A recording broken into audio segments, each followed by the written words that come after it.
Marty Stratton, director of id Software, published an end-of-year message on the official Doom Twitter, discussing the prior year, the launch of Eternal, and the hardships the team had faced through the work-from-home orders. The note read, quote, "Our team has now been working from home for nearly 10 months, and while we've been disappointed in the delays to features like Invasion or some of our updates to Battlemode, we remain proud of the work we've done. Looking ahead to next year, we remain ambitious. Our second expansion, The Ancient Gods Part 2, will deliver an epic culmination of the story we started back with Doom 2016. Work continues on Invasion as well as Battlemode additions like maps, demons, and a revamped competitive structure," end quote. To put what Stratton meant in a more concise manner, Hugo Martin on a developer commentary livestream said, "You guys saw what we're doing in DLC 1. Wait till you see what we're doing in DLC 2. It's crazy. It's some of the best content we've ever made." Damn.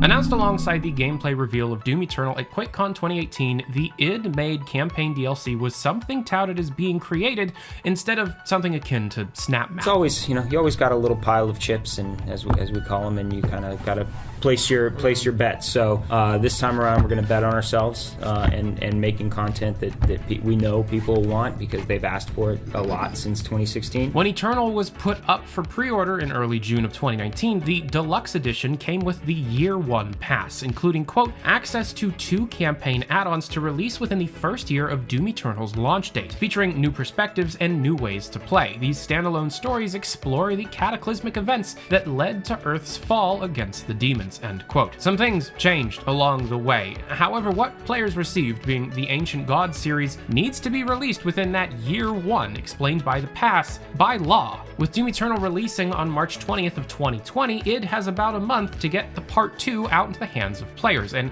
it seems they are getting close for 3 reasons. First, The Ancient Gods Part 2 has been rated by the Australian Ratings Board as of February 12th, 2021. Second, SteamDB has picked up dozens of password-locked branches for the game being updated multiple times a day. Lastly, Hugo Martin, director of the game, has been co-hosting weekly developer commentary streams through Bethesda's own channels, playing a chapter of Eternal's campaign each episode, and appearing to want to leak as much as possible. The information gathered from these live streams, in combination with information found on public id Software employees' portfolios and art stations, along with the files left in the latest build of Eternal, which I spent a week data mining, we were able to get a very good idea of what to expect. There will be a new weapon added to the Doom Guy's inventory, likely to replace the loss of the Crucible. This item is stated to be great against Marauders when used by players with skill, and is something that players have seen before. You've seen it before. You have seen it in the game before. My guess? It's the Soul Cube from Doom 3. 2 new enemies are known at the time of writing. The Screecher, which is being created to introduce a demon that players won't want to kill, as well as, quote, the Big Guy, which both Hugo and stream co-host Josh agree is the best thing in the DLC. I think one of them is the best enemy in the game. The Big Guy. Yeah, I tend to agree with you because I'm obsessed with fighting them, and yes. It's like my favorite new thing. The expansion is set to send players to, quote, more natural environments, meaning places on Earth similar to the Super Gore Nest, and, quote, new places in Hell. We will uncover parts of Hell that you've never seen before, and it'll blow you away. It's not what you think. We want to take you to incredible places. With regards to Hell, it's important to note how much was concepted for Hell that never made it into the final game, including Hell King. A boss found within the DLC is obviously going to be the Dark Lord, as the end of DLC 1 alludes. Another hint may be found within this cut introduction, originally intended to start off the Ancient Gods Part 1. The Slayer's path was filled with the blood and suffering of those that had wronged him, and his vengeance knew no end. But in the Great One's rage, he set forth a terrible imbalance in the union between darkness and light. And the seas boiled as the heavens shook with the screams of the devils that now walk unfettered in the holy land of Erdak. It is for the Slayer now to breathe life again to the all-knowing Creator, for he alone can seal the void once again. Wrapping up the topic of the Dark Lord, Hugo states that the Divinity Machine plays a major role in the deep lore of DLC 2. The Divinity Machine, according to the Doom Wiki, is, quote, a device that was given by the Con Maker to the Knight Sentinels, intended to judge the strongest among them to find the Dark One, an impure sentinel who the Con Maker predicted would one day cause a schism among their ranks. The device itself bears the appearance of a huge chamber with a coffin-like interface in the center, where the sentinel is meant to lie down and be enclosed while the test takes place. Little is known in detail about the machine, except that it has become a holy rite among the Knight Sentinels to be tested by a way of cleansing impurity among their ranks. Now, during an assault on Terras Nabab by the forces of Hell, the Seraphim submitted the Doomslayer to the rite of the Divinity Machine, which, for unknown reasons, caused him to gain unnatural strength and speed. With this strength, he was able to fight back the hordes of Hell and save Terras Nabab for the time being. The Con Maker later let it be known that the Slayer was a holy being sent to bring the teachings of the Makers to the wicked, end quote. Mechanical changes added to the, as Hugo calls it, Doom Dance, includes what's internally known as the Race Car HUD, allowing players to place all inventory items and abilities around the crosshair, giving important information quicker, on top of official implementation of Yeet Hook Traversal, or momentum generated by the Super Shotgun's Meat Hook to traverse areas of the map. This mechanic, popularized by top-level players, has been used extensively in the unofficial Horde mode mods by Protep, the modding scene of Doom Eternal we will touch on shortly. After Part 2 is out, Doom Eternal still has some content left to release, including a complete revamp to Battlemode with new maps and modes, as well as an introduction of a competitive ladder, which actually has ranked player borders sitting in the game files that have existed since day one.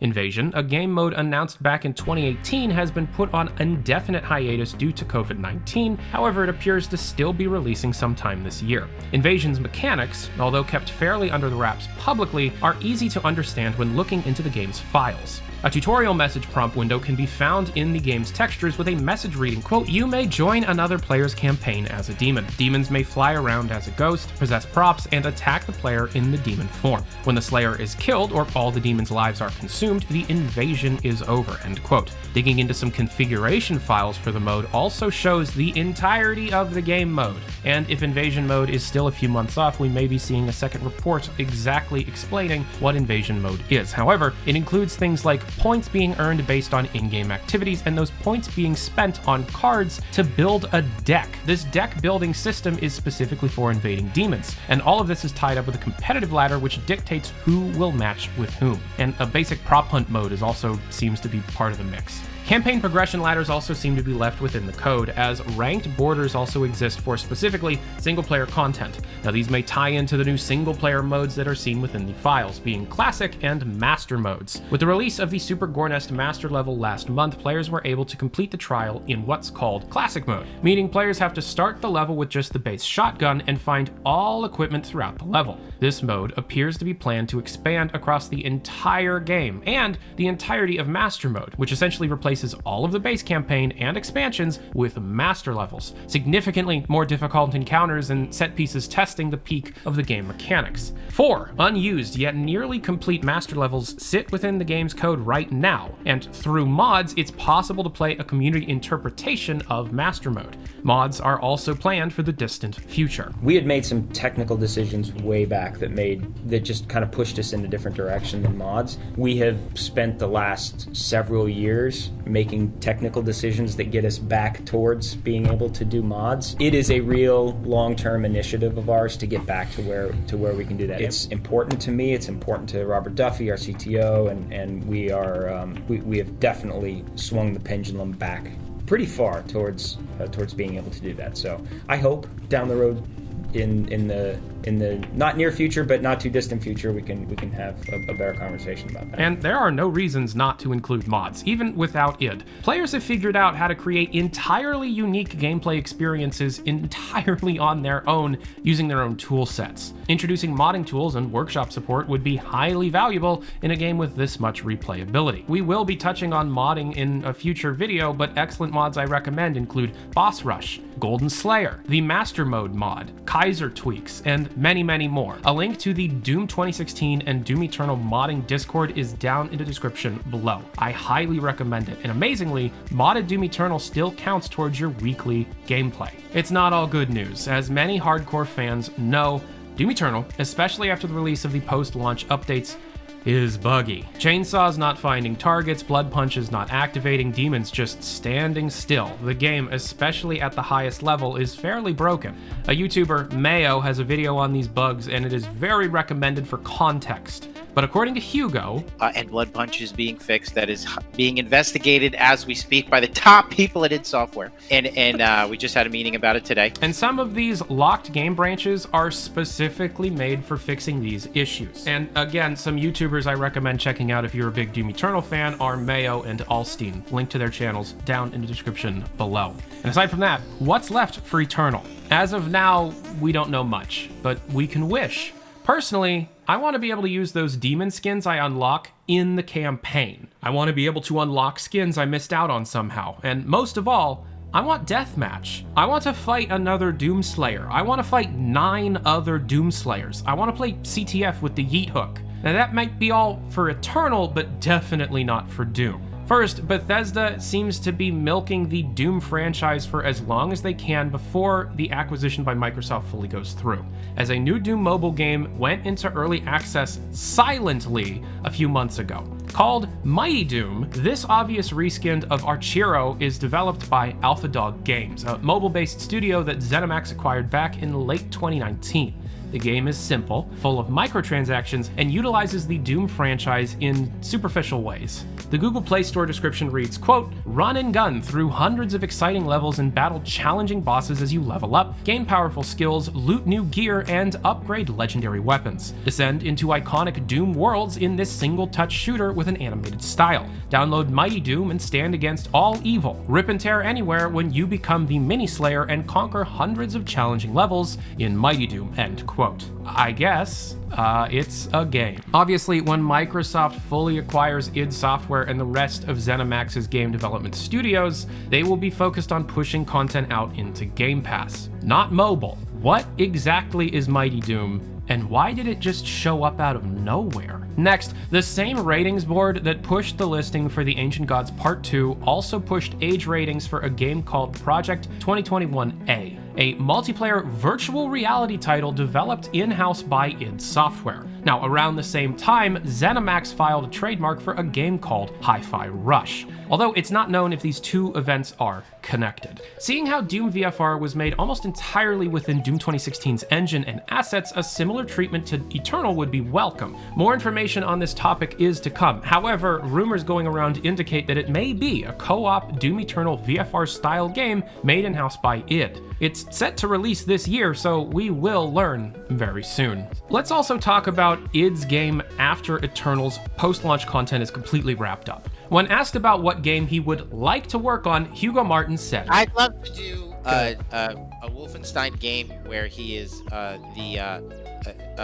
BJ's last mission, like it basically kind of like what they did with The Dark Knight Returns, the comic, where it would be like an old BJ, like a broken down, like no but he's F's huge. given. Okay. Yeah, like the final mission, one last mission. Obviously, Wolfenstein is another id franchise that id hasn't really touched. And although not advertised anywhere within Wolfenstein 2: The New Colossus's game marketing, many id Software people, especially artists, worked directly on that game. When searching through id Software employee portfolios to research this video, most, if not all artists, had countless artworks from the Wolfenstein games, a title that ZeniMax did not market with id's name. But Rage 2, a game sold as something that id directly worked on, did not share the same situation. That said, all the rumors are pointing towards Doom 3, being the final story of the Doom guy.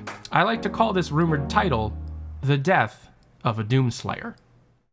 I wish Hugo Martin was my dad. Hugo Martin was my dad. Was my dad. Was my dad. Wish Hugo Martin was my dad. Hugo Martin was my dad. Hugo Martin was my dad. I wish Hugo Martin was my dad. Was my dad. Was my dad. Hugo Martin was my dad. Hugo Martin was my dad. I wish Hugo Martin was my dad. Was my dad. Was my dad. Hugo Martin was my dad.